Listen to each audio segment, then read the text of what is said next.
हमारी संस्कृति, हमारे संस्कार सदा रहें हमारे साथ। सब्सक्राइब करें तिलक।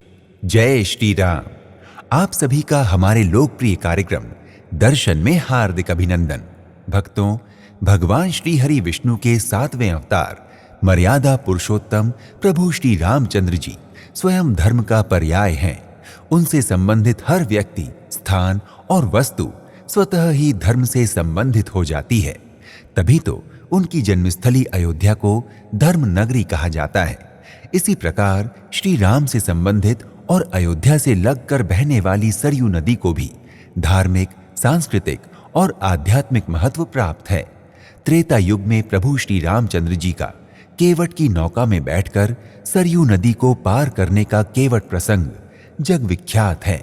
सरयू एक वैदिक कालिक नदी है जिसका उल्लेख ऋग्वेद सहित अनेक हिंदू शास्त्रों में मिलता है। मानस खंड में सरयू नदी को पवित्र गंगा नदी की उपाधि दी गई है। मान्यता है कि जिस प्रकार गंगा नदी को भागीरथ के द्वारा स्वर्ग से धरती पर लाया गया है, उसी प्रकार सरयू नदी को भी स्वर्ग से ही महर्षि वशिष्ठ के द्वारा धरती पर उतारा गया है। ये नदी अनेक हिंदू पौराणिक प्रसंगों और घटनाओं की साक्षी रह चुकी है। शारदा नदी की सबसे बड़ी सहायक नदी के रूप में सरयू हिमालय की मानसरोवर झील से निकलती है। इसे घाघरा नदी और मानस नंदिनी नदी के नाम से भी जाना जाता है। लगभग 350 किलोमीटर लंबी इस नदी को उत्तराखंड में काली नदी के नाम से जाना जाता है। मैदान में उतरने के बाद जब इसमें करनाली और घाघरा नदियां आकर मिल जाती हैं, तब इस नदी का नाम सरयू हो जाता है। उत्तर प्रदेश के कुछ पश्चिमी भागों में इसे शारदा के नाम से भी जाना जाता है।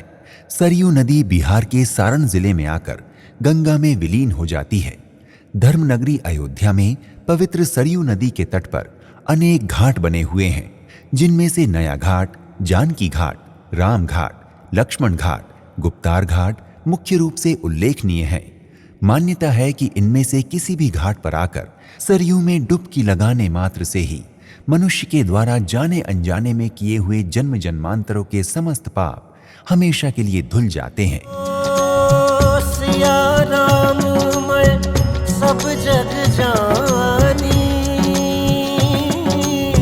करो प्रणाम जोरी जुग पानी। राम सिया राम जय जय राम, राम सिया राम। सरयू नदी के सभी घाटों पर सायंकाल में आरती होती है, जिसमें श्रद्धालु बड़ी श्रद्धा के साथ उपस्थित होते हैं।